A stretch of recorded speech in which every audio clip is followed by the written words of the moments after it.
Northwestern claimed its third straight regular season softball title on the final day of the regular season. Cats win over Indiana, helping NU fight off a Michigan team which had won 14 straight in late April and early May. That means NU will once again be the top seed in this week's Big Ten tournament, earning a first-round bye before opening up their postseason on Thursday in Iowa City.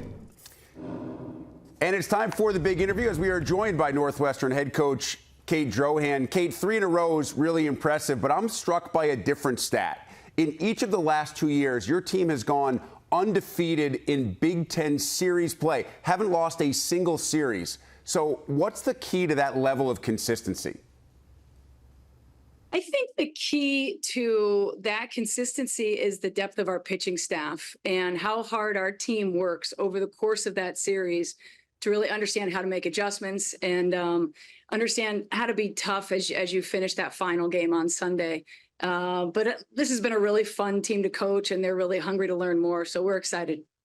Now, even with that level of consistency and the play and that pitching staff, it goes down to the final day of the regular season. You guys are doing what you're supposed to do, but then Michigan goes on this massive run, winning 14 straight. What was the team's mindset as it woke up on Sunday morning, kind of knowing what was at stake? Well, our mindset going into the week was we needed to work on our game, on our approach, on what we were going to do as a team. And we try to keep as narrow a focus as we could and not really think about what was happening in Ann Arbor, because Michigan has been playing some really good softball. You know, they've been really, really tough and really consistent. So we really asked the team to focus on ourselves. Sunday morning, we met as a team. We did some video, and it was all about how we could just be as free and as physical as we could in the moment. And did you see exactly that? Yeah, I liked the way our team started the day. Indiana got a couple runs early. We were able to get one back. And just the way we competed was very much Northwestern softball on brand. I think our fans had a lot to do with it. And I think our team was just really focused on the moment, playing one pitch at a time. And this is with a fairly young roster, at least in terms of classification and age. I know a lot of these sophomores and the first years as well have plenty of experience at this point in the season. But I want to start with those sophomores. And one of the 3, Kansas Robinson, she's your team leader in most offensive categories. How have you seen her evolve and grow over the last couple of years to become one of the most dangerous offensive players, not just in this conference, but maybe in the country? She's really dynamic. She hits for power. She's got great plate coverage. But what we saw, especially towards the middle of the Big Ten season, was she was playing a really unselfish brand of softball. So when they wanted to pitch around her and nibble, she would take the walk. And that just generated a lot of bases. And in turn, Kelsey Nader then stepped up and had a monster Big Ten season.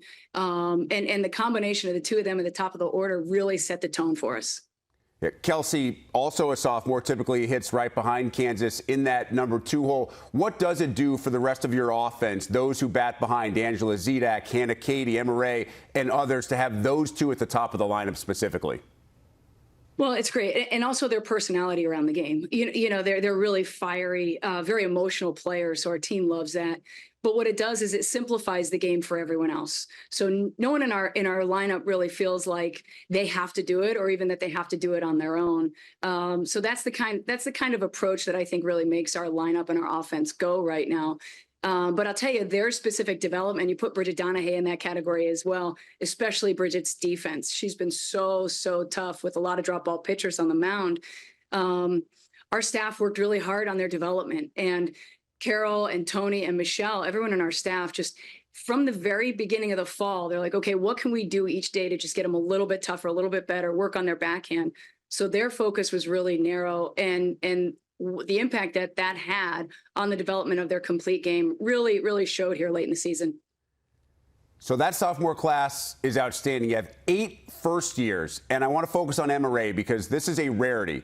You very rarely see a first-year player, especially at that position at catcher, be so consistent, and she has started all but 1 game, I believe, at that spot throughout the course of the year. She's been phenomenal defensively. She's been really good offensively. How impressed have you been, and what maybe, if anything, has surprised you at this point in your career about what she's been able to do?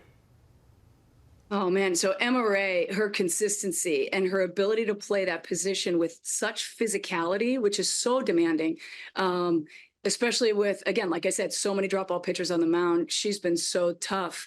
And then to have the offensive production that she's had, the way she's controlled the run game for opponents, just so many different elements of her game that really it's rare to see that in a freshman with that kind of poise. But I think Emma Ray's superpower is the joy she plays the game with. She loves winning. She loves it when her teammates have success. And when you have that kind of player behind the plate, it really elevates the play of every single person in our dugout. I love that. Does everybody on your team have a superpower? Yes, everyone has a superpower, and that's what I think is really remarkable about our team this year.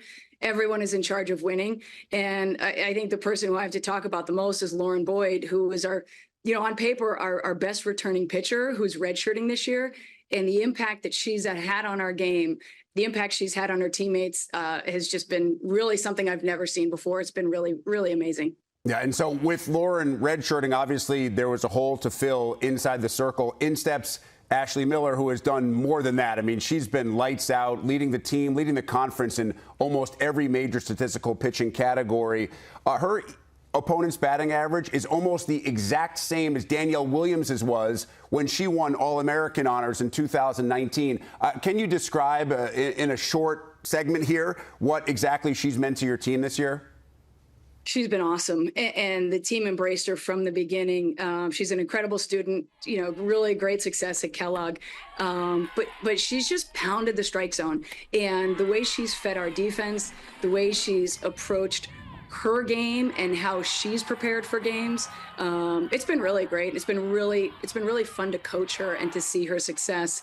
But our team just loves playing behind her. This is the first three-peat for the program in 35 years. I think we're about the same vintage. So you, like me, the last time that happened, 87, we were probably like middle school-ish. What's it like now? Because you're going to be talked about in the same vein as the legendary Sharon Drysdale, who was the coach of that team when they won 3 in a row.